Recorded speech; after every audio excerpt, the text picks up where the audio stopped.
What is up, Gen Nation? I am Spartacris, and I have two good visitors to the show this week. This is the Theater Room, episode 27. Say hello to, I think Brian's on this side, and Shaun's on this side. What's up, guys? Lord, how's it going? We got a couple of viewers in, so for the people who are watching, if you're actually paying attention, feel free to jump in the chat and join us. We have a couple things to talk about. We just went on a whole rant about Venom 2 and how that's just garbage. I'm the only one who saw it, which says a lot because we're all nerds and I know we all want to see it. So you guys, we talked about the after credit scene. Did you guys see the scene at all on online anywhere? Like that. You watched it? I haven't seen it yet. I'll have to definitely watch that. You could find it easily, Brian. At the very least, you can hear it because I know Right. I know the audio is out everywhere. But as I was saying before we jumped in online, I personally felt like the movie was so bad that I'm not even excited anymore to see Venom. Spoiler alert for anyone who hasn't seen the after credit scene. Venom is basically in the MCU now. I'm not that excited. The only good thing about that after end credit scene was that it now explains why Vulture is in Morbius, and that means clearly Morbius is a part of the MCU. Kraven the Hunter is probably a part of the MCU. It just brings all those characters back, or into the fold, I should say. Yeah, I mean that's definitely awesome for sure. 'Cause as we know, like what Spider-Man and Venom have a huge rivalry, so everyone's going to want to see that at some point. But it's Carnage, right? It's like it's like having Darth Vader in a movie or any other iconic bad guy. Like, Right. You got to do Carnage right. It wasn't even Carnage. I wouldn't even call him Carnage. Woody Harrelson is not a bad choice for Carnage, and I thought he played Cletus Cassidy pretty well. Right. I agree with that from what I saw.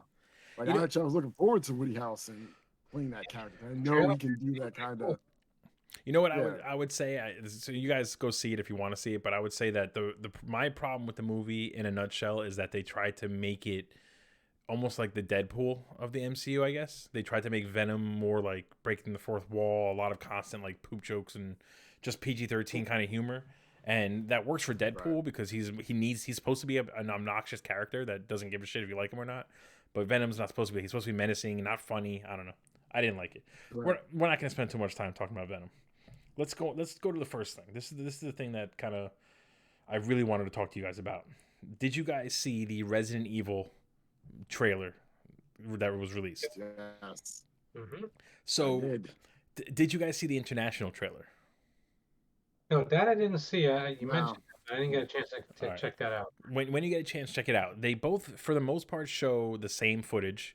The international trailer shows slightly different stuff, a couple of different scenes, extended scenes, but you can really tell why, things like Resident Evil is much bigger overseas because that international trailer feels way more like the game and gets me way more excited than the US trailer. I did not like the US trailer that much. What did you guys think of the trailers? Go ahead, Brian. You go first, I guess. Yeah. I mean, so on the one hand, right, I felt like the whole feel of Raccoon City was there. Right. I felt like they did a good job with that, because it is supposed to be like this kind of dark, dank city in a mountain somewhere, And I just kind of felt like with the scenes that I saw that they kind of had that theme down, with the set and whatnot. But some like especially that last creature that you see at the end of the trailer looks super CGI. A lot of the zombies look very CGI. Yeah. And it just kind of, I don't know, like took me out of it, because I was like all set to be in it. And then when I saw that CGI, I was just kind of like, yeah, something looks a little low budget about it. So what did you think, Shaun? Yeah. Do you agree, Shaun, or did you like it better? I'm kind of right in the middle. I think it'll be a fun watch because it's not a go to the theater type thing. So I know the budget's probably low, and that's probably why the CGI monster / CGI zombies don't look that good. Yeah. But for a TV show, something like on Netflix or whatnot, I'm sure it'll be okay. But it is in theaters. Can I just say though, the CGI monster literally looks like the monsters from the original Resident Evil game. Like if you looked at his body, the way he was shifting, it literally looked like the graphics from that. Well, first, Like, so come on. Sean, the movie, it's a movie. It's only coming out in theaters at first. It's not even coming out. I agree. If it was a Netflix show, it would have been a lot better. I would have been a lot more excited. And there's if you watch the trailer, the one scene where you see Jill and Chris walking into the mansion, the room looks exactly laid out like it's supposed to be. You got the big staircase in the middle. You got doors on the right. Like, it looks great, except it looks tiny. Like, to me, in the one scene, I feel like, in the game, the room is gigantic. It's this huge, like, safe haven. In the one shot in the movie, it looks like, they could jump up and touch the ceiling, which isn't true. I mean, I think it was just that might have shot. to do with how it's shot. Yeah, Yeah, that might just be clever editing or how it looks just for the beginning. I It agree. might be bigger than we think. I agree. But Right. I do think, Brian, I do agree with you. I feel like the zombies don't look good. I feel like that one particular creature, I'm assuming that's supposed to be William Birkin in some sort of Right. mutated form, but it just doesn't look right. And you and I talked about this off air, but like, where the hell is the tyrant? I guess they're saving it for the big reveal when you watch the movie, but like, you need Maybe. a They tyrant. better be, man, because if I go to watch this movie and I don't see a tyrant, I'm gonna be boycotted. I'm gonna be raising hell. I All have, right. Well, I guess it's not in theaters, but in my I, house. By yeah, myself, whatever. I think the way like directors and writers seem to write these movies nowadays is they want to change a little bit and make it their own thing. So I hmm have a feeling whatever that mutated Birkin monster might is if that's William Birkin, I think that's going to be your tyrant for the movie. I don't think there's going to be any other giant creature. And being that this is probably a relatively low budget movie, I yeah, think yeah, they showed all their cards in that trailer. I don't think you're going to see much more. I And think the so movie too. comes out in In a a month, little over a month, right? yeah, Or a little yeah. over a No, month. you're right. It's And honestly, about a month. Yeah, and I, they don't have time honestly, to Sean, change anything. that's literally how I felt when I watched it. Like, Yeah. Low budget. I I was mean, that's the right watching way it, to I was say it. all excited, and then yeah, I started getting this sinking feeling because when I started looking at those zombies, and I'm like, oh no. I'm like, this does not look. Probably not Right. low This doesn't budget, look but good. it's definitely Yeah. not up there with like a Marvel type budget or something Well, yeah. really You know what it feels to Or, me? or the They constrained. But when they released the images of the cast in costume, like, this is maybe like 3-4 months ago, I remember thinking to myself, like, the costumes look good, but they yeah, almost look too accurate. Like, we want mm, we want game accurate costumes, but they can't look like they're cosplay or made from fans. Like, they need to look like they're, it's right. a real, like, usable outfit. And I remember thinking to myself, like, it almost looks a little too like amateurish, I guess, fan made. And then the trailer came out, and that's kind of the feeling I had for the whole thing. Everything looks like it's too much for the fans and not enough for like a right. movie. Which might be good in the end. Yeah, it could be. I mean, listen, Could be. it definitely could be a good thing in the end. But I But mean, at the same time, like you can make it for the fans. Because right, I mean, I feel like as fans, we're not gonna care so much about the look 100% of the Yeah, costume. as long as Right. the right, Like, yeah, where's Claire's red leather jacket? You know what I mean? Like, we're not gonna care about right, that right, those small details so much. right. You know, and honestly, I kind of feel like if they even did do that, then yeah, they would be almost like just copying the game verbatim. Right. But it's like, so yeah, do whatever you want to do with those small details, make it good, but keep the essence of what it is. Well, now That's what to I care that about. to that point though, in both trailers I would say this, but look up the international trailer and you'll get this feeling even more. I feel like it seems like they captured the feeling of the game really well. And what I mean by that is there's Right. a lot of scenes of, if you separate the police station from the mansion, there's a lot of scenes of them exploring room by room, slowly but surely. There's the one Mhm. shot of Claire finding a shotgun in like a crate, so there's a lot of that, like, scavenging for Right. weapons and ammo and stuff like that. She gives I think it's Leon, like, the vest that has more pockets, which reminds me of finding those bags Yeah, that give you more yeah. things to hold.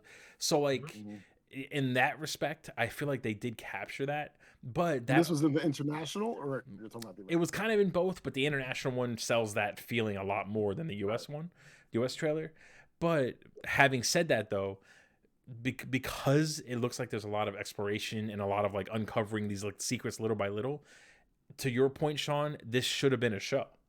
We could have had a whole Yeah. season of them exploring the police station in Raccoon City and the Right. Spencer Mansion and, like, the surrounding area, and converging into, like, a storyline that combines. They could have, if they did a show the right way on Netflix, they could have combined Resident Evil 1, 2, and 3. You could have had, all your main players, and you could have written a good story that would say 10 episodes, an hour each episode, and it would have been perfect. But see, actually, and I don't disagree about a show. I think a show would be great. It would allow them to really flesh out the characters and the storylines and everything. I know, Shaun, we've talked about this. They made all those Resident Evil books back in the day. I mean, they have it written down already. Those books are phenomenal for Resident Evil fans. Right. And so they could have done the movie and then done a show about a completely, like, the beginning of this BSAA and, these guys coming together to fight Umbrella and these corporations. And then they could tell the story in all these different locations. Right. Yeah. And it could be any number of locations. You know what I mean? So they're not constrained. Right. They can still have the Resident Evil feel. Season 1 or 2 could take place in this area. Or them getting to one area. You know what I mean? It's almost like infinite. Yeah. But I feel like and they're going to constrain 2 movies, or they're going to squish 2 movies into, well, not 2 movies, 2 games into 1 movie. Right. And 2 hours, not time. 2 big games too. I mean, there's a lot that goes on in those games, and to do it justice, you need probably, if you're going to do it in 1 movie, you need 2.5, 3 hours probably, which the movie's not going to run that long. Video games don't get that kind of juice in theaters. But I mean, I was gonna say it definitely feels similar to the Mortal Kombat movie, where it's definitely taking the property a lot more seriously, which is a good thing. But there's still a lot of you kind of miss the point of feeling going on with the way the trailer looks. And exactly, I was gonna say, maybe they just, they just didn't do a good job on the American US version of the trailer, Yeah. And so they try to focus on certain things, and it's not really necessarily getting the whole concept across to us. We would like to see it. But I mean, I kind of am trying to give this director a little bit of some faith, because I read it, I read an interview with him. He's a big Resident Evil fan. He looks like he went back and did his homework. Yeah, which is true. I'm trying to give him the benefit of the doubt. I don't disagree with that. I think that so I got into an argument with a buddy of mine. You remember Nick Bravo? So I was talking to him. He's a big Resident Evil fan, and he thought the trailer looked amazing. And I got into an argument with him because I said that my problem is in the few shots where you see the zombies moving around, they look way too fast. And he said to me, well, how can you make zombies scary unless they're fast? But to me, that's the whole point of Resident Evil. Why it was scary is because you didn't have a lot of room to maneuver. You didn't have a lot of resources, and the zombies might be slow, but you couldn't run really. So you had to figure out ways of maneuvering around them, and they could grab you. They could get you and do some damage. I don't know that they captured that part of the games in the trailer, because there's the one shot where the zombie comes through the glass door and starts crawling on the floor, and it's way too fast. You know what I mean? I want the slow zombies. I want the ones that have no legs and you think are dead, but they're still crawling at you. Plus and Brian, you pointed this out. We saw a licker. So we saw a zombie, we saw a licker, and we saw that creature with all the eyes. Where is the hunter? Which was a big deal in the first game. Which I guess they still could be there, because that could be in the mansion, and maybe the licker's a police station. They're obsessed with the liquor. we got plenty of lickers in Resident Evil. Every Resident Evil movies had multiple lickers, big boss lickers, and different versions of a liquor. I'm over the liquor. It's not scary anymore. They're obsessed with the liquor. Obsessed with the liquor, man. Take the liquor out and give me a tyrant. Exactly. Even when I played the game, I thought the liquor was the wackest character. It would be on the ceiling, whipping its tongue at you. You know what I mean? Yeah. Just get out of there. Boop, boop, shoot it off the ceiling.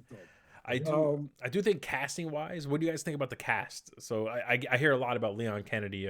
People don't like that. It's a Spanish guy. I don't really care about that. I feel like, it's more about him being a rookie cop. Who cares? The direction of the movie doesn't really, as long as the characters act like the characters, doesn't matter if they look like the characters or if they're dressed exactly like the characters. They can be dressed more realistically, as long as they, portray the character, in the same light. That's fine. And that Leon doesn't look bad. You know what I mean? It's not like he's like some chubby guy. He's something crazy. He's completely different. He looks like a young, new kind of rookie, a new cop. That's what you want. I do. The character. That's all you want. To your point, Shaun. We were ready to embrace the Resident Evil movies we got. We wanted those to be good, and they didn't have the first one I should say, didn't have any characters from the games besides maybe like the a few kind of connections. But we all knew that the main character was some made up character for the movie itself, and we were ready. We wanted to see that movie, so it didn't need to be. It didn't need to be the main people. How many of those movies did we stick with? Was it 5 they made? Well, I only like the first one really. The rest of them are just right. I yeah, like I mean, yeah, they went down pretty quickly to be honest. I watched them all because I gotta support. I was definitely disappointed with the second movie, because like Nemesis. The second Resident Evil game, that was probably my favorite. I always say that the moment the Nemesis threw a roundhouse kick instead of firing a rocket or a flamethrower, I was like, forget it, just killed it, killed it for me. And the Nemesis with a conscience, you know what I mean? Like, come on. Not even that. I'll go even one further. The moment the Nemesis was standing there and was the same height as the humans, I was like, dude, you missed it. You missed the point. He looked good in the pictures when he's by himself, because you can just imagine he's 9 foot tall, and then he comes out and he's basically the same height as Alice. I was like, oh no, what do they do? But you know what? Then it's like, stick to the animated, because their animated movies are great, fantastic. I like the storylines and all that. They just did the one on Netflix, even though it was basically a movie that they made into 4 parts. Yeah, I was like, this is like an hour and 30 minutes. So you could just release it as a movie, but whatever. One movie. The one thing that really frustrated me for both trailers, the U.S. and international, is I feel like the majority of the trailer is slow. It has that kind of. They're clearly trying to cater to the fans, and then all of a sudden it seems like the action picks up. And I know in the games it does get more action packed towards the end, but again, we only have a 2-hour movie, probably at the most. So I don't want that action. I want it to be slow the whole time. Maybe the last 15 minutes. Right. But I'm afraid that the second half of the movie is going to be the run and gun style, which I don't really want. Right. Well, I mean, I imagine it'll turn out that way too. Yeah. That's what it seems. That's what it feels like. Right. Well, yeah. I mean, it's definitely probably going to be slow. They're going to be building a lot of things up, right? Because I mean, this is where I kind of am trying to give the benefit of the doubt, right? Like, a game is something different. Like, you got to have people in the action, right, from the get. And I'm sure they're going to be, because obviously they're going to encounter dogs and zombies, different things. But they might not have encountered them all like we did in the game. You know what I mean? Like, it might have been a little bit more like, what's going on here? Right. What is happening? You know what I mean? And so that might be why they're trying to slow it down a little bit. I want them to slow it down. I'd prefer them to slow it down. Yeah. Again, though, everything speaks to it being a show. Everything kind of culminates. Yeah. Yeah. But yeah. No, I mean, I want to say when they originally announced this, that I'm almost 100% positive they said it was going to be a show for Netflix, 8 to 10 episodes, and like I was all in when they said that. That's what I want. I wanted multiple episodes in the mansion, multiple episodes in the police station. I didn't realize it was a movie until a couple months ago. And then now the trailer came out and it's coming out next month. I agree with you, Shaun. They don't have time to really, make it any better. You know what I mean? From what you're seeing, so I think they're trying to hold their cards close, hopefully, and that's what I think. Tyrant or something like that, and maybe it'll be better than what we're seeing in the trailer. I didn't see the international trailer. I don't know how much better it looks, but I'm holding out hope. I don't think we're going to see any more new trailers. Maybe some TV. I don't think so either. I was thinking maybe one more trailer a little bit closer. Maybe a TV spot or something. But my biggest question. I will say this: I did like Lisa Trevor. I thought she didn't actually look bad. And I was like, okay, this is an interesting character, because she does have kind of a very sad backstory. Maybe she takes place as the tyrant. Maybe they don't have a tyrant; they have her. No, they need to have a tyrant. I don't want any substitutes for the tyrant. What if she? Yeah, they might do that. What if she turns into that big creature with all the eyes? I was gonna say, yeah, she might be the one that just finally mutates into that thing. But here's my biggest question mark, besides whether or not like the zombies are fast and the action picks up or anything like that. My biggest question that still remains, which obviously we don't have to wait too long to find out, is. So they're telling the story of the STARS Alpha team going to the mansion. We're going to see Claire and Leon in the police precinct. But, like, how do those stories converge? In the games, those two stories never converged. Well, actually, so here's one thing from the trailer, though. Is when they showed Claire and Chris talking together, and it sounds like she's trying to convince Chris, like, hey, we have to go to Umbrella and check this town out, or go to Raccoon and check this town out, and all this stuff. So it might not be exactly the way it was, or maybe she was the impetus, and he later goes back to his team and says, hey, Which that's not a bad change. I mean, that's a good update to just her character. It kind of fits. Right. Yeah. I imagine they're going to finish the mansion stuff. Well, after the mansion, you end up in the laboratory. I think the police station is going to lead into some part of the laboratory, and that's where everybody's going to meet up. I could see that. Like the lab they go to is the same lab. It's just they get there from two different spots. I could see that. That's how it's going to end, or that's how it's going to go. Okay. Well, and honestly, that would make sense. There's only one movie that's announced, right? It's not supposed to be a trilogy or anything like that. Well, I think no. I mean, obviously they want it to be a series of movies, but they've only so far said one movie was coming out. Honestly, I can't see it not doing well. I don't think people are going to go see it in theaters, to be perfectly honest. I think it's going to do really well when it hits streaming. I just don't feel like the trailer looked so good that people are going to go out to the theater to see it, especially when you're competing with the Eternals. You know what I mean? That's coming out in November too. Like if people are going to go to the theaters, they're not going to choose Resident Evil over the Eternals. Right. And so like one thing though, this is like a timeline thing, so Resident Evil 1 versus Resident Evil 2. Was there overlap there? Because I think RE3 there was overlap. No, so like Resident Evil 1 happens, right? They're in the mansion, that whole thing. That's overnight. That's just one night that happens. Then, excuse me, the survivors, they try to rat out Umbrella, the whole 9. Days go by, nothing's happening. So Jill, Chris, and Barry all realize that nothing's gonna happen. They got to kind of deal with it themselves. They make plans to leave. Chris leaves. Barry gets out. Jill's about to get out, and that's when they lock down the city, and they send Nemesis in. Throughout that story of her trying to get out of the city, Resident Evil 2 happens. Claire gets into the city, Leon gets into the city, and then they get stuck in the police precinct.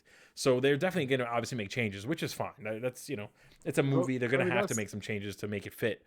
I'm just curious, is if they might have the one group in the mansion, and then we might see Claire and Leon showing up in Raccoon City, and they're kind of in the police station at the same time. Yeah, you know what I mean. Well, yeah, I think that's what's going to happen. I think my make it at the same time. To your point, Shaun, I think my educated guess, is that Claire is going to get to the city in the very beginning and say to her brother, "Oh, something's not right with this town. We got to get out." You read about these attacks, like that's not right or whatever. She kind of puts it in his head that something's is going on, so he gets his team to go investigate. While he's gone for maybe like a day or two, she doesn't hear from him while he's trying to deal with the mansion. So she goes to the police precinct to try and be like, "Yo, where's my brother?" And then at that point, zombie outbreak. She's stuck in there now with Leon, and then it's just the two groups trying to survive. I agree with you, Shaun. At some point, they'll both find their respective labs, and they'll kind of converge there. And then they'll need all 4 or 5 people to take on the tyrant or big bad, whatever the big bad is. Well, Lisa Trevor. I'm calling it right now. Lisa Trevor is going to mutate throughout the movie, and she's going to be the tyrant / Birkin / everything else.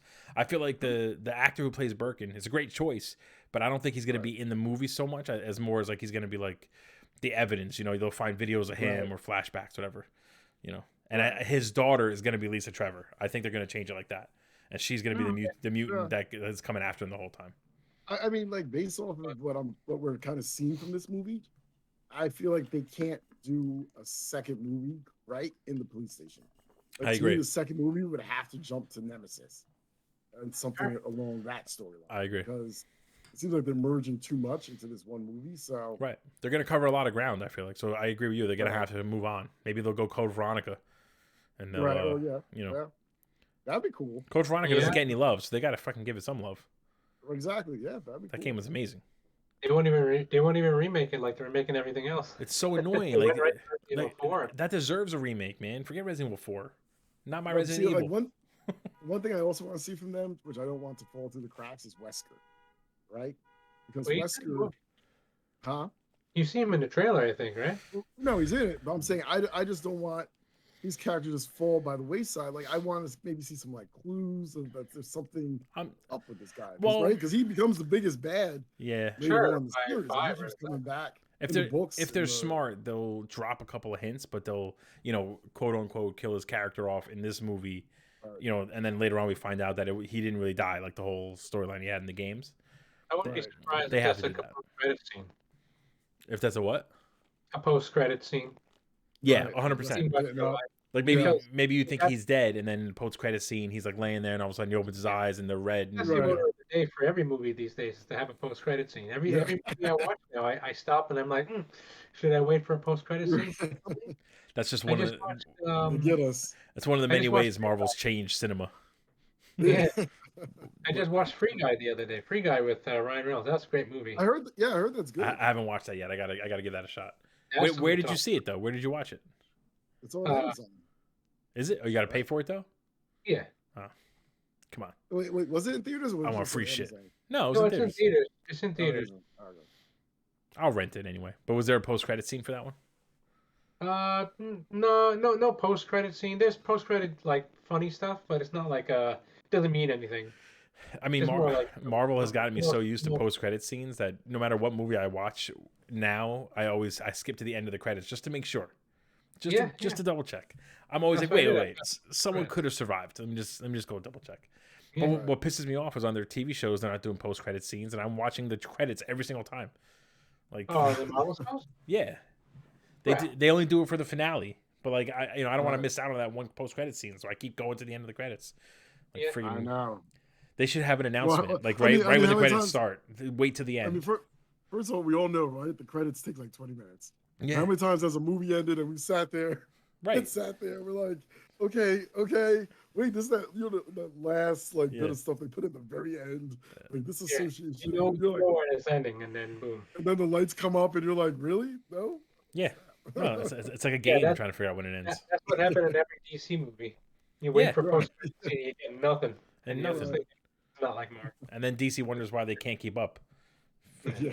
Fucking jokes. All right, so speaking of Marvel, that's a good segue. So we all are on basically on the same page about Resident Evil. We're all going to go see it, but we're all a little reluctant. I think that's pretty accurate. But now let's talk about what's most important, near and dear to my heart, the Ultimate Marvel Movie tournament that I am running on the Facebook group. If you haven't yet, like and subscribe. Join us on Facebook, Generational Gaming and Entertainment Network. We're currently doing a massive tournament for all Marvel movies, not just MCU, Fox and Sony as well. But the only ones that aren't included are the brand new ones. So Shang-Chi's not included, Venom 2 is not included, Eternals won't be included. And it's strictly about what is the best Marvel movie that's ever been made. All right. We've gotten a few rounds in now, or not a few rounds in, a few matches in, I should say. And before we get into the new matchups, because I'm gonna need you guys to help me pick those out, let's go over the winners real quick from last week. So matchup number 1 last week was the very first Avengers movie versus Ang Lee's Incredible Hulk. Is that even a tough choice? Of course, Ang Lee's Incredible Hulk gets it. Yeah. Ang Lee's Hulk. I watched the Hulk. It was on TV, so I was like, you know what? Let me just watch it because like the tournament's going on, and like I remember when it came out in theaters, I liked it, or I convinced myself that I liked it a lot. But I now realize that I only liked it because we just never really had a Hulk movie. We never had. Right. We didn't have comic book movies. It was all we had. Yeah. Yeah. So I just wanted to love this big green Hulk throwing missiles and whatever. But like you watch it now, and it's just. I don't fall asleep during movies, but I could fall asleep during that movie, and that's not a good thing for a Hulk movie. Well, I mean, Eric Bana's just dry as it is, and I get it too because Bruce Banner is dry. Like he's just quiet, hates the limelight type of dude. But one thing I didn't agree with was Eric Bana was kind of jacked. Yeah. In that movie, you know what I mean, and it was just kind of like, huh? Yeah. Yeah. And then, pretty big guy. Which is why I loved Edward Norton. Because I thought Edward Norton did a great job as the Hulk. Yeah, I agree. Well, as Bruce Banner. Essence, as Bruce Banner. Because he was small, lanky, because it's supposed to be like a Jekyll and Hyde thing. Right. So it's like Bruce Banner's this small, lanky guy, and then he turns into this monstrous, Hulk. So. Yeah. I said the cool concept about Eric Bana's version, Ang Lee's, was that the Hulk gets bigger the angrier he gets. But see, yes and no. I didn't really like that too much. Yeah, that doesn't make as much sense. Yeah, I felt like towards the end of the movie when he's getting a real anger, and he's just getting bigger and bigger. It looked too silly to me. And I know we're talking about a big bright green guy with purple pants, but there's something to be said about he just stays one size, but he just gets stronger because he's just angrier. More about his will, kind of. I said to Shaun last week when we talked about it. And honestly, that's what I meant. I mean, even though he did get physically bigger, but yes, his strength. Yeah. Because I was going to say that was the whole thing with World War Hulk. you know, and a lot of the other comics was that. But in the Ugly Hulk movie, he actually did get larger. It just It looks looked wrong. right. It looks silly. Plus, one thing I never liked, and I didn't even like this back when we watched it originally, was the fact that when they were shooting him with the bullets, they kind of rippled his skin. Like I prefer the bullets just bounce off rather than like start like you see him kind of like popping his skin a little bit. It looks silly to me. But all right, it looked made of rubber. so that was an easy choice. Avengers moves on. The other battle from last week this is a tough one now. Fan Four Stick versus Thor Ragnarok. It was a pretty shitty week for these matchups. I mean, this is a random selection here. I didn't choose these matchups, and I remember seeing a few of them and being like, Jesus, that's a no brainer. This was one of them. I felt. Sean, what did you think about this one? Yeah, we talked about this. Obviously, Thor Ragnarok. That's one of my favorite movies in the entire MCU. So that was a win altogether. And Fantastic Four remake was just terrible. It was remake. I mean, that's the remake. You know what really bugs me though about that remake, about that Fan Four Stick, is that like I didn't hate the ideas that they were throwing out there. The kind of the bigger version of the thing, like the darker kind of atmosphere. I don't think it really fits the Fantastic Four, but I was interested. And then it's just all over the place. The 1 year time jump where they go from like they barely had powers to suddenly now they're just experts at it. It was that was very clear, like the studio going, no. Nobody wants to see them learn how to use their stuff. Let's just skip ahead. And it just felt very disjointed to me. Dr. Doom, again, they just ruin him. I don't understand why we can't get him right. And, he's one of the best villains out there. You got to wait for Marvel to get their hands on Fantastic Four for it to be good. Hopefully, it will be. I think I have all the faith in the world. I mean, Marvel has proven to us that they know what they're doing in general. But they also know how important the Fantastic Four is to, like, just the Marvel name. So there's no way they're not going to do it justice. There's no way. And and I mean, Marvel definitely has, like, all my confidence for sure. 100%. But it just goes back to the studios. It's like making money or doing it right. If you do it right, it's going to make money. Because you might not make money up front, but word of mouth is going to spread, and people are going to go and say, "Oh wow, I got to see this." Clearly, then when you do the next one, they already know, so they're going to be lined up at the door. But no one ever thinks to do that. I honestly think that's one of the things that Kevin Feige just understands more than almost any producer, any like manager in Hollywood right now. He just gets that if you just do it right, just be patient, do it right, plant the right seeds and let them grow organically, then you're going to have $1 billion movie on your hands. You just got to you have to be patient. Iron Man 1 didn't make $1 billion. Right. Like, and that's why they took, and that is a good point. I was saying that's why they took characters in the original MCU, phase 1, I guess. They took characters that weren't super popular. Right. That they can build those characters up, and they made it. Right. Made all those characters, superstars. I mean, they turned Iron Man and Captain America into $1 billion franchises on their own. Smart. It was smart because as fans, we knew like if they're gonna do this with Iron Man and Captain America, then the characters we really like and love, they're definitely gonna do something. Right. Yeah. Right. But I mean, Iron Man 1 was awesome. It was great casting. Mm-hmm. Robert Downey Jr. killed it as billionaire playboy Tony Stark. I mean, I can't say anything more about it. It was just like a really solid, well done movie. Yeah. And people saw that, and that was it. I mean, from then forth, Marvel's never had a problem. Every time they dropped a movie, they were making $1 billion+. I would say by the time when they released Guardians of the Galaxy, and we all saw just how awesome that movie was, at that moment, I basically said they can announce any character, and regardless if I heard of them or not, if I liked them or not, whatever, I'm going to go watch it, and I'm sure I'm going to enjoy it. Even Captain Marvel, a character I never really liked, they did a good job. I was like, all right, that was entertaining. You know what I mean? Captain Marvel's a great example. Shang-Chi. Shang-Chi is a phenomenal example. I can't say nobody heard of Shang-Chi, but like, would you call him a C-list hero? Probably not. More like a D-lister. And in my opinion, that movie was unbelievable, and I want him to be the new Iron Man, essentially. That's how much I enjoyed it, Even Eternals, like, no one knows who they are, unless you're comic book nerds like us. Nobody knows who they are. Well, yeah, so I'm definitely interested to see what happens with the Eternals. It's gonna be fantastic. You can just tell. You could just tell that already. was like, so like you remember they did that show, The Inhumans? Mm-hmm. Yeah. That, you know, the show wasn't bad. I actually kind of enjoyed the show. It got canceled because nobody just got into it. But you know, so I feel like the Eternals is kind of like the Inhumans, right? It's a group within the MCU that's not necessarily as well known, you know, like they are and they aren't. Right. Like everyone's heard of them. There's always I've heard reference. of, and I've only seen them in some Lincoln comics back in the early 2000s. But I never followed an Eternals comic, although I don't know if there was one.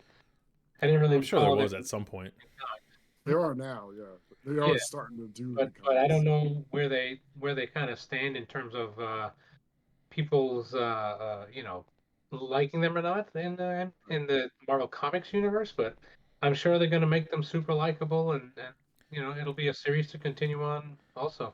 Absolutely. I can't wait for that movie. I can't wait for the next few movies, honestly, because Marvel's already in phase 4 building up these just phenomenal storylines that I'm so excited to see. But all right. And the interesting thing about Eternals is we could get some more backstory on Thanos, because if I'm not mistaken, he's an Eternal. He's a deviant. So he's a half deviant or whatever. So he's kind of like the nemesis of the Eternals. I know he has like a mutation or whatnot. Yeah. Now the next matchup. This is the last matchup from last week. It's another barn burner.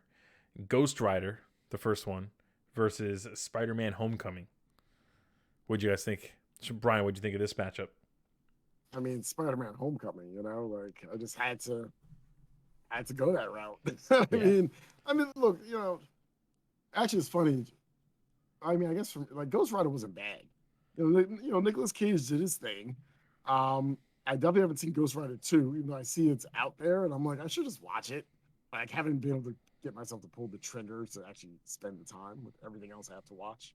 But yeah, I mean, Homecoming was just awesome, you know, and it's I think part of that larger story, and just the chemistry and the characters are great. I mean, definitely an excellent reboot.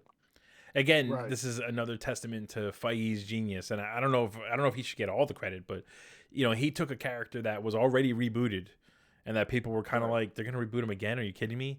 And he shut everybody up. I mean, in Civil War alone, everyone was like, all right, this guy, he wins. Tom Holland wins. Okay, fine. He's a good Spider-Man.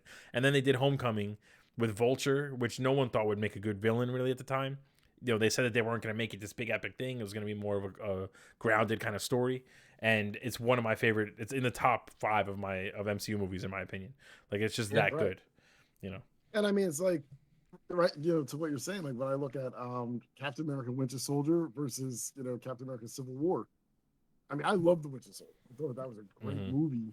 And I'm just thinking about it. I'm like, but was it better than Civil War? And I think I just have to lean with Civil War because of that airport fight scene.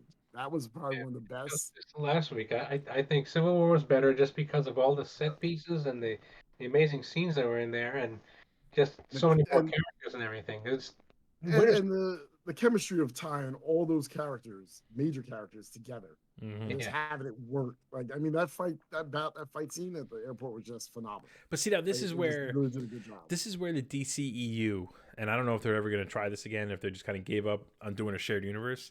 This is where they don't understand. When you take the time to introduce these characters in their own movies, so you give us time to get to know them individually.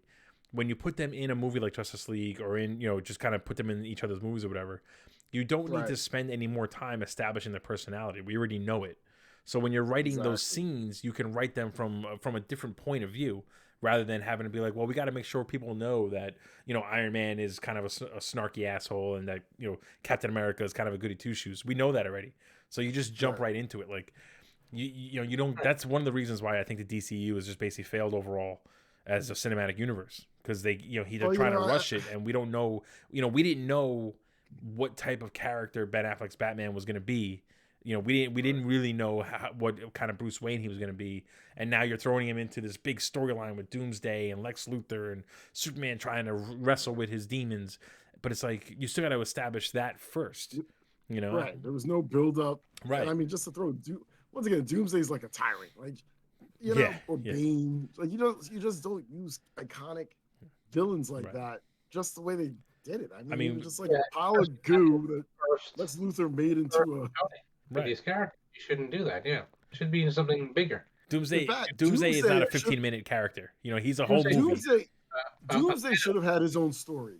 100%. Like they should have been doing these stories, and they should have maybe have had, if you want to go by the comics, right? Like the cutscene, and you see this like asteroid coming or meteor coming through space, and that's it. You just see it coming, and maybe in the first few movies you don't know what it is, Right? But you just see this dark object coming towards Earth, and now people speculate.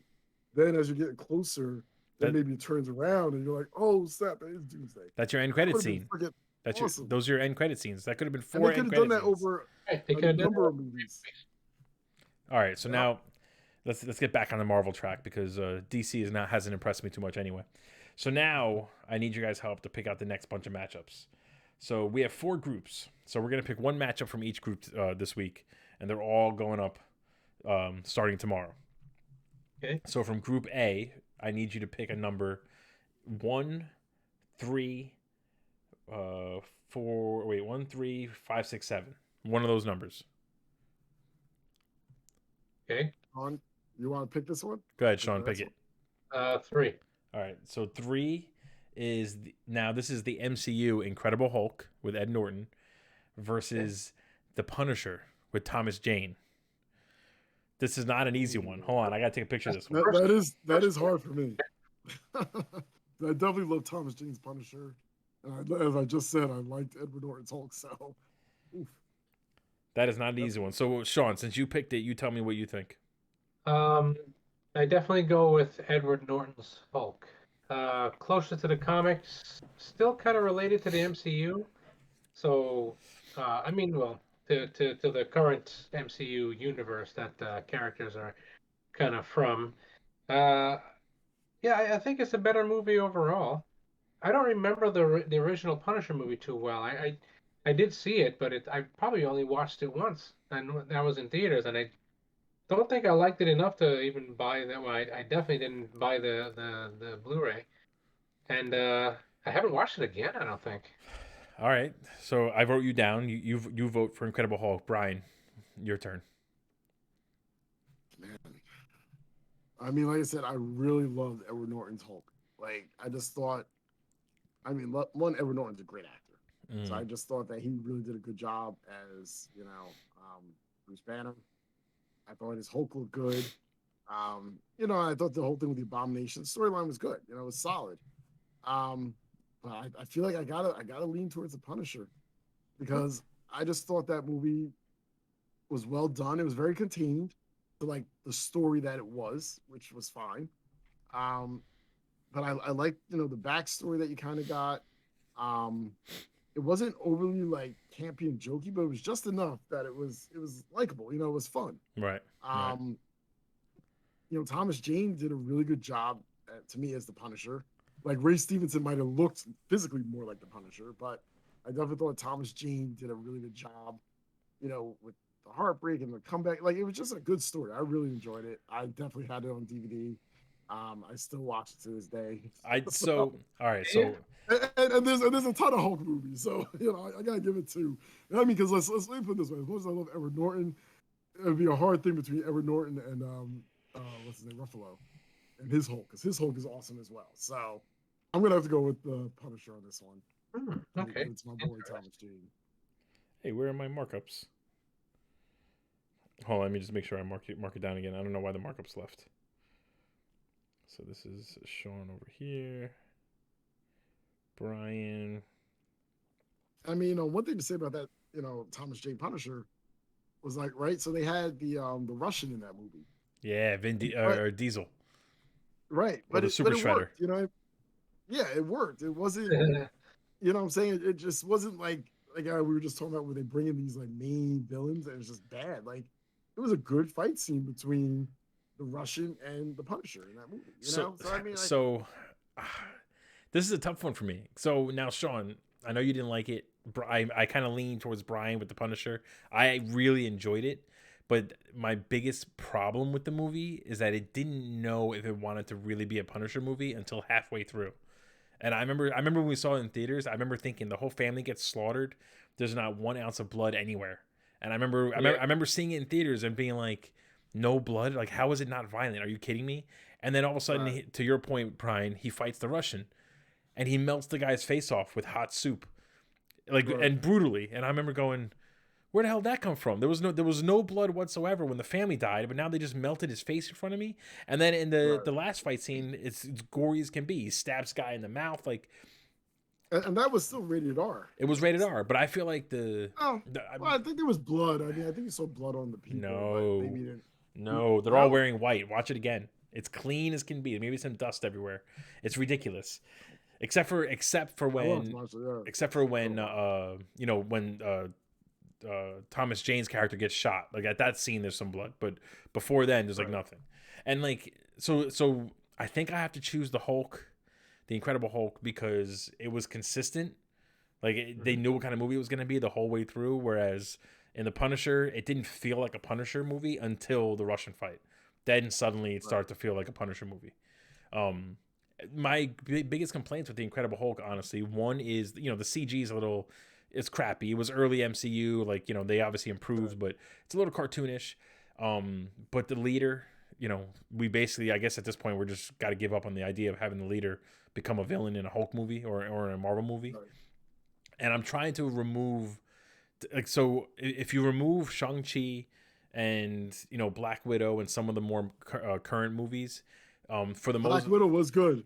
Well, it was, but if you remove those movies from just your thinking, then almost everything about the Incredible Hulk movie just doesn't matter. It just wasn't a big thing. You know what I mean? He didn't really become relevant until Avengers. Now, I know you guys didn't see Shang-Chi, but Shang-Chi takes a lot of little things from the Hulk movie and all of a sudden says, you know, make sure you remember this stuff because it's coming back in a big way. And I believe Black Widow also hints at a lot of things with Thunderbolt Ross and stuff like that. So I think I got to give the Incredible Hulk my vote, but I'm going to think on it for one night. I'm not going to make a decision yet. All right, so Shaun, you picked that one. Brian, in Group B, I need you to pick a number for me. 1, 2, 5, 6, or 7. Well, 6. Number 6. Oh, this is, I think, an easy one. All right, so this is the Wolverine. So this is the one where he goes to Japan, you know, that Wolverine, versus X-Men: The Last Stand. That's pretty easy. Well, obviously, X-Men: The Last Stand. I mean, yeah, right. The only, I will admit, I'm a fan of Juggernaut in that movie. I know a lot of people don't like him, but I love that. The Juggernaut was even in that movie, but yeah, that's right. Yeah, Katie Pride. I love that he says the Juggernaut bitch. That's just, you know, that was so big at that time. That's really why it gets my vote. Yeah, 100%. and I'm a fan of. I think Beast is great in that movie. Beast has actually done really well. Kelsey Grammer was not someone I thought who could play Beast very well, and he actually did a good job in that movie. So all right, so Brian, give me your serious vote. Yeah, the Wolverine. The Wolverine. That's an easy one, Shaun. Same, the Wolverine. I like that movie a lot too. You have to though. Yeah, it has to be the. A lot of people don't like any of the Wolverine. Oh, obviously, Origins Wolverine wasn't good, but I thought that was a pretty good, you know, kind of fix-up for. I don't know. Is that Fox? I don't know if that's Fox. No, it is Fox. That's Fox, yeah. Fox doing Wolverine, you know, doing Wolverine right, and then I think the later X-Men movies did Wolverine even better. But of course. Well, now they have that new Wolverine coming out, so let's see what happens there. You know? I don't know what they're gonna do to recast Wolverine. I mean, you know what? But I mean, you need somebody just younger. You know, go with somebody a little more maybe unknown. To me, I think Wolverine can the character himself can be reinvented pretty much for the new, you know, for the new X-Men movies. It'll be okay. I still think instead of doing Wolverine, they should bring X-23 back. They have a young girl who can act, who is familiar with the character, obviously, and who already won us over as like technically kind of like his replacement. And I feel like if they really want to make fans happy, do the character justice, and like, you know, we watched Logan, like it was such a great send off for the character. Let's let him rest. I'd say bring her back. Let her be the Wolverine for a while. You know, I mean, you can always recast Wolverine later on and come out with a new version or whatever, but let her take that mantle. I would love that. Actually, Sean, since you brought it up, comics is X-23. Right. Sean, since you brought it up before, what did you think of Logan? Oh, Logan! I love Logan. Well, hold on. Yeah. We're not talking about Logan yet, okay? Yeah, We didn't pick that movie. All right, Yeah. that's a future movie. Don't be jumping around here. We already went off on a tangent about the DCEU. Let's stick to something here. All right, so that one's simple. The Wolverine wins as far as we're concerned. I'll put it up for a vote, but all right. So Shaun, now it's your turn to pick again. This is in Group C now. 1, 3, 5, 6, or 7. Let's go Lucky 7. Lucky 7. Ooh, okay. This is. I think this is. It could be tough. It might not be tough. We'll see. This is Blade Trinity versus The Amazing Spider-Man 2. I'm sorry, The Amazing Spider-Man 1. This is the Andrew Garfield first Spider-Man movie with the lizard versus Blade Trinity. That is a tough call too, because by the time Blade Trinity came out, I was a big fan of Blade. I mean, Blade 2 was one of my favorite Marvel. Blade 2 was awesome. Yeah, I love Blade 2. Yeah, back when that came out. Blade 1 and 2 were great. The third one was definitely like 3 was a big letdown. I argue though. Watch it now. It's more entertaining now than it was back then. Blade 3. Yeah. I mean, I always liked it. It's just it didn't have that Blade gritty feel. It was too poppy. You know, it was all Ryan Reynolds. Was how Blade was played. He didn't stay the same character as the first two movies. It seemed like it was like almost a little different, a little too witty. Yeah, I agree. Not what he was in the first two movies. So that really pained me. But you know, there was some good stuff. Like Ryan Reynolds was great in the movie. Triple H is pretty good. Yeah. Triple H was actually entertaining in the movie. Yeah, he was pretty cool to be in there. But then, so The Amazing Spider-Man, when that came out, I think we were all pretty impressed with how they rebooted Spider-Man. Oh yeah, really quippy. He did the character well. He played the character well, and he really encompassed the character well. But then you got to that lizard, and the CG for Lizard's face was it's rough. So bad. To see, especially now when you watch it now, man. It's on Stars. If if either of you guys have Stars, you can watch those movies. And I'm telling you, Lizard now is like, oof, man. Yeah, it looks pretty bad. But you know what? Even though the CG looked bad, that's just looks. When you take the movie as a whole, I think entertainment-wise, definitely good.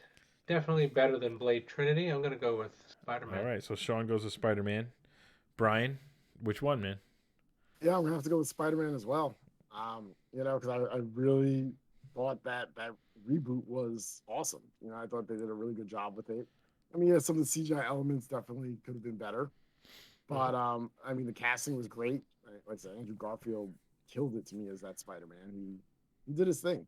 And then on top of that, it's like Blade Trinity. Like, that was like the worst of the Blades. Well, so I'm going to go against you guys. I'm going to vote Blade. Out of the two. Yeah? I'm definitely voting Blade. And I'll tell you why. Because I was in the camp of we didn't need another origin story for Spider-Man. That's really the only reason. I just did not like... Plus, like, the whole behind-the-scenes thing about how Sam Raimi wanted to do Spider-Man 4 with Lizard, and, they kind of forced him to do Venom, and, because of that, he didn't really do it justice. And then Sony's like, all right, well, we're going to get someone else to do it, and we're going to make the bad guy Lizard, so go screw yourself. That just kind of annoyed me. That always kind of rubbed me the wrong way, so I'm giving it to Blade. I can't, in good conscience, vote for Spider-Man. Sam Raimi didn't want to do Vulture, and then when they did the Tom Holland one, they did Vulture. Right. At least there, at that point, though, it was so far removed, and now they're bringing Sam Raimi back to do Doctor Strange too. So, MCU I still love them. I have no problems with them. But I'm not mad at you because, like I said, Blade Trinity wasn't like a terrible movie. I enjoyed the movie. Yeah. Like, I can definitely watch it. And to your point, Shaun, I think Ryan Reynolds was really good in that movie, and kind of showed that he can be like a action star and like a funny guy. Like, to me, that he was in Van Wilder and whatever, but like that was the first time that I kind of liked his performance and thought that I would want to see more of him. You know what I mean? So Ryan Reynolds did a good job in that movie. All right, Brian. Yeah. Now we're on to the last group, Group D. We got a bunch here still. So give me either one of these numbers: 1, 2, 3, 6, or 7. Let's go. Let's show 3 some love. Show 3 some love. All right, so I feel like this is gonna be an easy one. It's Avengers: Infinity War versus Tom Hardy's Venom, the first Venom. Well, definitely Venom. It's gotta be Yeah, Venom. right. I feel like that. I mean, this one is almost too easy. Yeah, but you know, that's what happens in the brackets. You know, you get those Yeah. those giveaways, those gift games. Yeah, yeah, you got to have the easy ones here and there. I mean, Right. I'll give you guys a sneak peek at some of the matchups that are going to be coming up. But yeah, so I mean, so you're voting for Infinity War, right? Yeah. Shaun, what do you think? Same thing. Yeah. You know, I watched Venom and I liked how Venom looked. I really liked that they did the character more justice than they did in the original Spider-Man 3. So they did a good job with what Venom looked like. But and even how Venom played, you know, the character, the story, even how Eddie Brock was played, I think everything was okay. It just it fell short of being good Yeah. or fell short of being great and was, in my opinion, kind of boring and it didn't have a good ending. I remember, if I remember correctly, the ending was really lackluster, and I Yeah. felt like it wasn't any big thing for the Venom for it to really fight. And the only Right. good thing was the Carnage kind of Yeah, the end credit scene. Easter egg end credit scene. Yeah, that was about it. Yeah, no, I agree. The moment they announced who the villain was, it was kind of like, why would you choose another dark blob And of CG that's just gonna fight him? Like, by the time I saw the end credit scene, I was thinking, well, they're not going to make us part two, so this was all a waste. yeah, I thought the same thing. And then not only did they choose another dark blob Venom character, but they had him fight at night in like a place with no lighting, so you couldn't see anything anyway. It was, yeah, that was brutal. That was brutal.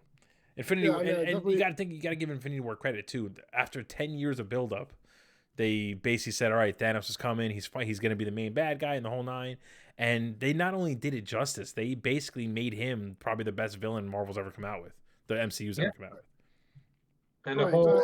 the whole thing where he won at the end, and the way the movie ended was so crazy. I remember we Yeah, were in together, and we looked at each other when it ended, and was like, "Whoa, that's it." think about this. I Yeah. remember when the movie ended. You know, he does the snap, everyone disappears, whatever, and the movie ends, the credits start playing, and the theater is just silent. Like you could hear a pin drop. People were just like blown away by that. And I remember thinking to myself, that never happens in a comic book movie. That kind of shit always happened when it was like some sort of like, you know, inspired on true story or some like real like kind of depressing or intense kind of movie. This was a comic book movie that just made audiences literally hold their breath because they were like, I don't know what to feel at this moment. It was like that good, Right. you know. Yeah, it's like the movie was ramping up, up, up, up, up, and then just stopped, Right. and didn't fall off on a cliff. It didn't have a nice, smooth, Right. cool down. We were Just all waiting for the Avengers to pull it out, to figure out that one trick. And then he snaps his Right. fingers and people start disappearing and we're just like, what is and happening? we knew that was The bad coming. guy won. That's Yeah. how the movie Yeah. was supposed to end, Right. because we knew the ending was coming. But it was still a surprise how, where it ended, where they Yeah. stopped it. Right. Didn't think they would have stopped it there, but they did. That was a perfect choice.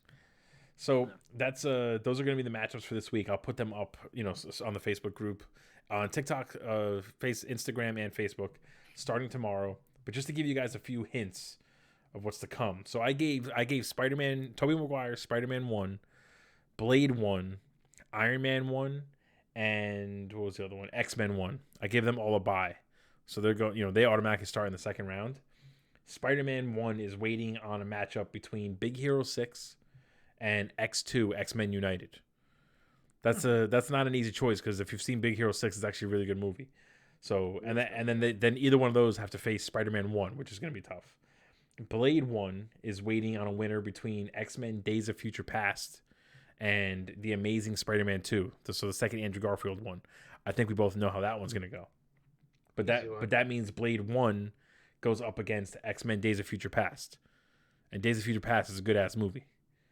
So that's a tough one. Yeah, I have my opinions on that too. Well, we'll talk about that when it I comes. already knew where I would go. Yeah, I'm not saying it. Yeah. Then X-Men 1 is waiting on a winner between, and now this is a tough one. Blade 2 versus Elektra. So we all know how that one's gonna go, but that means at some point, for sure, definitely Elektra. At some point though, that means Blade 2 is gonna face X-Men 1.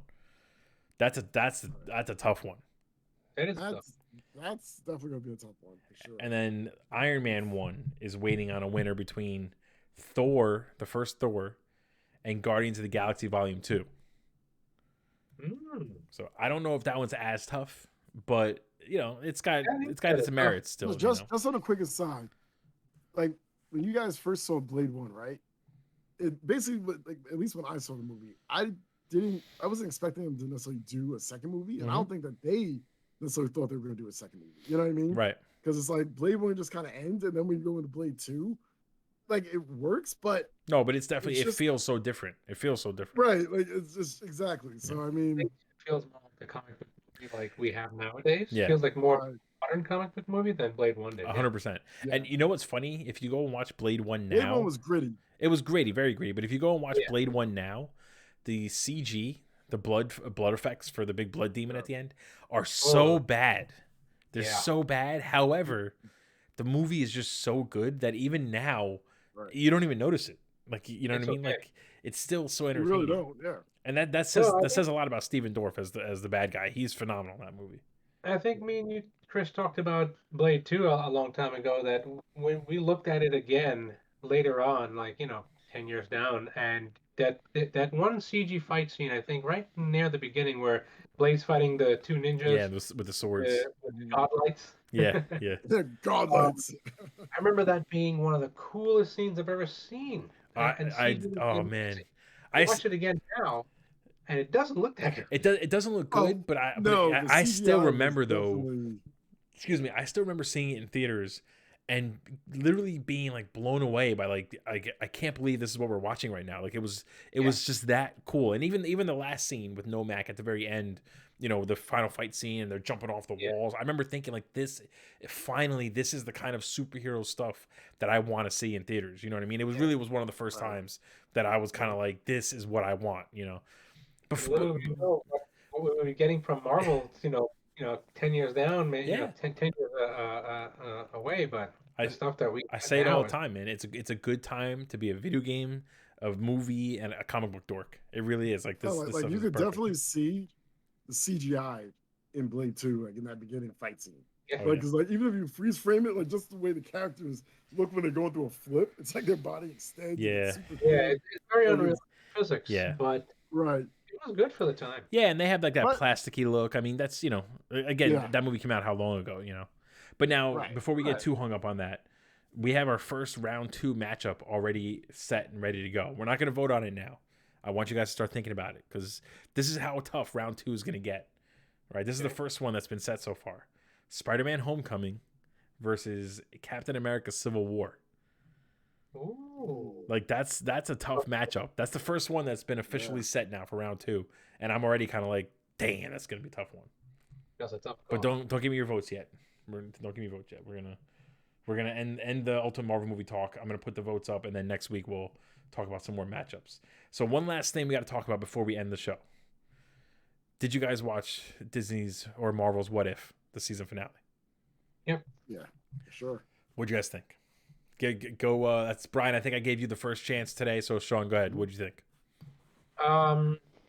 Boy, oh boy! Like, I liked the season finale. I liked the whole season as a whole. I was a little let down with the season finale, in that I wasn't expecting such a conclusive ending. I guess I expecting it to be more leading into some more of the multiverse stuff for the MCU, but I guess the What If series really can't do that. So there was a couple things that bothered me. Okay. With that, one, it felt like they pulled a character from each episode to be like a hero. Pretty much, yeah. Ending, but they left out a few. Like I think the Spider Strange, if you want to call him that, the Spider-Man with the Doctor Strange cape should have been one of the heroes, and they didn't bring him in there because he was like the kind of the main hero at the end of the Zombie one. And I can't remember who else, but I felt like they were missing two heroes, and then putting them all together was cool. And the Watcher, you know, used them as like the guardians of the universe or the multiverse rather, right? The guardians of the multiverse, I think. I think he called it, Guardians of the Multiverse. Yeah, that was a cool, like, here's your new group, and then he split them up at the end. And I don't know, some things just didn't seem right about it. I can't really put my finger on what it is, but it ended nicely, but it felt, I don't know, it felt kind of, I felt let down for some reason. I don't disagree. Brian, what'd you think? Yeah, so I mean, the whole thing to me about what if is that these are like isolated stories, So it's just kind of like boom, like what if this happened? And then you leave it alone. And what if, but then it's just like they took all those isolated, or what I thought was isolated stories, and then just pulled them all together. You know what I mean? Mm-hmm. And so it's like, wait, so are all these characters then in the same universe that all this stuff is happening, or whatnot? Which I guess is not, because they were all sent back to different times. But I could have done with them just having some final, like, what if Thanos became a good guy or something? You know what I mean? Like, and they just ended like something like that. Yeah. And just let it be, as opposed to try to pull and tie them all together when these are just, anthologies that are all supposed to be single, right? So I agree with both of you. It was fine otherwise. I mean, I agree with both of you. I think the word you're looking for, Shaun, is anticlimactic. That's how I felt. And there was a few. I agree with you. There's a few things I didn't hate plucking the heroes from the previous episodes. I feel like, to your point, Brian, this season should have just been a bunch of stories, quick what ifs, fun things. Maybe some more serious things, maybe some dark things, whatever. But they didn't need to tie in together. Maybe just hint that, like, there could be things that happen, but the Watcher is not aware of. And then I feel like season 2 should have been a more epic kind of story. I agree with you, Shaun, that, like, the way it was going, they really made it feel like this was going to have some sort of ramifications in the live action MCU part. Yeah. And then the way it ended, it's like, okay, so that was all right. It was like a fun story. I guess it doesn't matter. But, like, so it got me excited for some crazy thing to happen, and then it didn't. And then I agree with you, Shaun, also.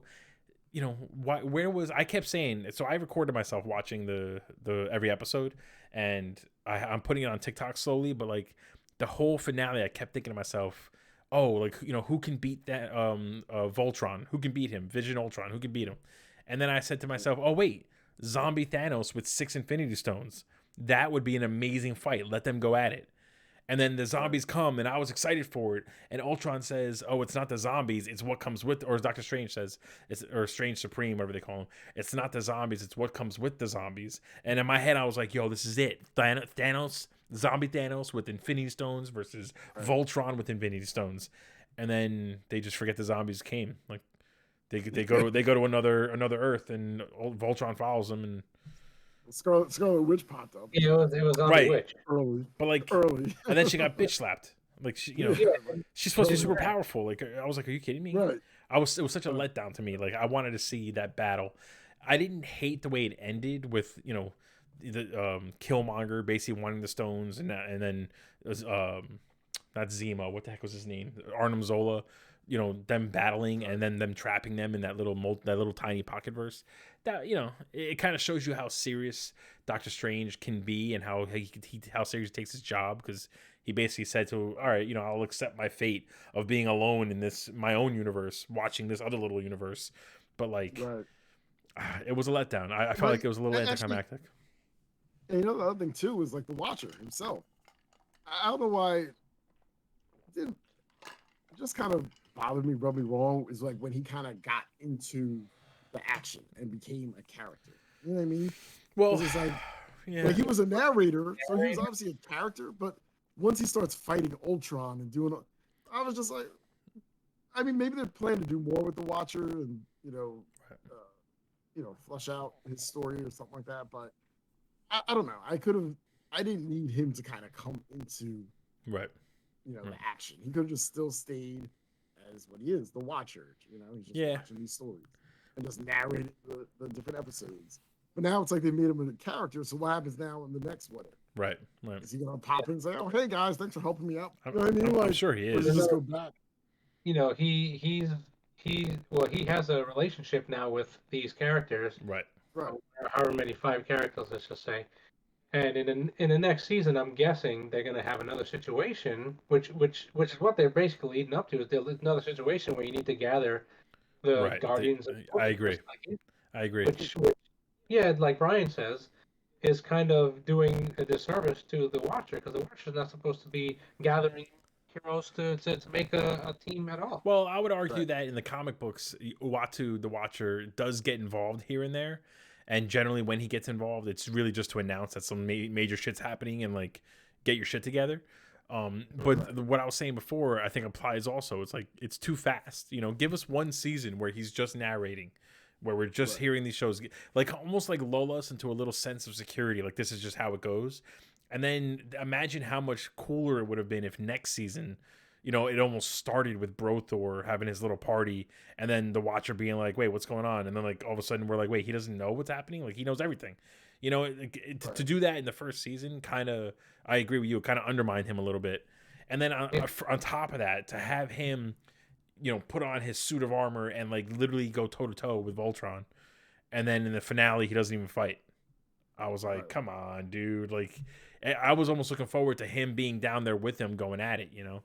But that's Yeah. also, I think, one problem with the MCU, or one mistake that they have to really be careful of, is making somebody too powerful. They kind of did it with Thanos a little bit in the movies, but you know they kind of they kept it grounded where he had to snap his fingers in order to use the gauntlet, and you know he couldn't use all the stones at once. He had to kind of like use one at a time, like, you know. So they had little things that kept him from being too powerful. And the What If show, they made Ultron with all the stones way too powerful, and I was kind of like, how are they going to stop this? You know, it was a creative Right. way of stopping it, but they didn't really stop him. He could come out at any time. You know, between Exactly. Zola and Killmonger, one of them could win and figure out a way to get out of that pocket dimension. Right. You know, Yeah. so And I mean, you know, Which I and think is then how the next season is going to go. I think they're going to get out, which I hope they don't, yeah, because this is a what if. So this was right, telling us different stories, right, not revisiting the same stories. right, You know? right. right. Hopefully they tell us a bunch of different stories, and maybe that'll be like the last 3 episodes again, where they kind of finish off fighting Like, again, or maybe they get out at the end of the season, and that moves into season 3. Yeah, maybe. what if Tony Stark had an attentive father? You know what I mean? He's Right. always home Yeah, for dinner. You know what I'm saying? I still Like want. something like that. I'm gonna repeat it. I'm gonna repeat it. Repeat it. Repeat it. I want what if Wolverine became King of the Vampires on the show, or Lord of the yeah, Vampires. That's one of my favorite comic books ever. I good. don't know if we're gonna see that though, because they haven't introduced Yeah. those characters. Well, we don't know when the next So season of In What the If's What coming. If That could be a in the while. What If true. series, they can introduce anybody. Right. They can introduce X-Men too. They're just working with characters that the general audience knows Right. from Right. the Marvel MCU. They don't want to introduce any new characters in the What If. They want to introduce them in the MCU before they bring them into Right. the What If. Right. But a season 2 or 3, they could still bring in characters that are not in the MCU yet. But I'm sure characters like Wolverine, they're gonna hold for being live action before they put it Yeah, into I'm the sure. What If. But it's just my dream would be to see that if they ever announce that show, or even like a variation of it. Maybe not Wolverine, but if they do something where like someone becomes the Lord of the Vampires and Punisher's got to take him down or something, like that would just be. Yeah, What If can happen. They can do that. So now we've seen all the episodes. Brian, what is the number one episode, the best episode for the What If series? Um, so I gotta say, I think it was the zombie episode. That seems to be the general consensus. Yeah, the zombie episode was a really solid episode to me. Like I really enjoyed it. Um, I did like Thor, like Party Boy Thor. That was a very funny episode. Yeah, that was a good episode as well. I think Um, the number one scene in the entire series, in the entire season for me, is seeing Surtur try and hook up with a Statue of Liberty. That was right. probably the funniest scene out of all. That, and I guess my third might be the Killmonger episode. That's a good episode. That's another good one. My third one. Yeah. So Shaun, I know you said the zombie episode when we talked last Sunday. After seeing now the finale and now you have it all fresh in your head. Is it still your favorite episode? Yeah, the zombie one is still my favorite episode. Also because I really like the Marvel Zombies comics in general, so I kind of have a soft spot for that. If I were to take that away, I think actually the T'Challa episode is actually one of my favorites too. One where he becomes. You get to see how a better Star-Lord or a better person could make a difference right. in the entire universe. As Star-Lord. I mean, you saw Thanos was basically a good guy Right. at the end, or just because T'Challa gave him a good speech. That's all it took. I mean, it just showed that I guess a better character, or a better person, could make a bigger difference. And if that was a reality, then that makes the whole Infinity Stone saga, null and void. Right. I agree. I think so. That's a good point. The zombie episode is definitely up there. I think my favorite episode overall is the Doctor Strange. What if he loses his heart instead of his hands? Because I feel like that episode really took the idea of a tiny change could really have major ramifications to a much bigger point. That and the zombie episodes both really had really big, dark endings. You know what I mean? So I feel like that one might edge it out. But I gotta say, one of the things I love about the zombie episode, and this is just like a genius move, was having when the Hulk first comes into New York and he comes out and he sees Ebony Maw, and I forget who the other guy is, what his name is, but Iron Man and Doctor Strange show up or whatever, and they start beating on Ebony Maw and stuff, and he's like, oh yeah, good, the Avengers, but then he's like, oh, that's a little too much, and then they're eating the guys, such a funny thing, having Ant-Man as just a head in a jar with the cape around it, such a great kind of gag to have. And the other character that I thought was great too was dude.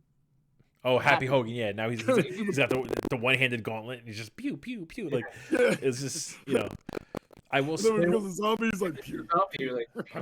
I feel like on the dark side, the dark version of things, Doctor Strange episode was probably my favorite.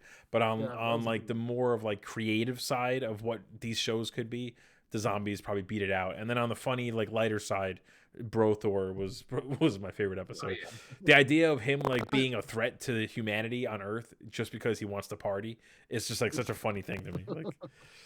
I mean, honestly though, that Doctor Strange episode ended up being more pivotal because you see how it all ties together. Right. Yeah. So episode in the start. Right. Really. Well, all right, guys. That's we've been talking for over an hour now, and I appreciate it. Thank you guys for taking the time out. If you guys haven't already, join the Facebook group or Instagram or TikTok. Like and subscribe on all my shit. You're obligated to do it because I told you to. And for anyone who watches, who tunes in later, like and subscribe. Generational Gaming and Entertainment Network. We're on Facebook, Instagram, TikTok, Snapchat, Twitch, Twitter. We're all over the place. Brian, Shaun, I hope I can have you guys again next week to talk about more matchups and any of the other announcements that are coming out. And I appreciate you guys taking the hour, and I will see you guys next time.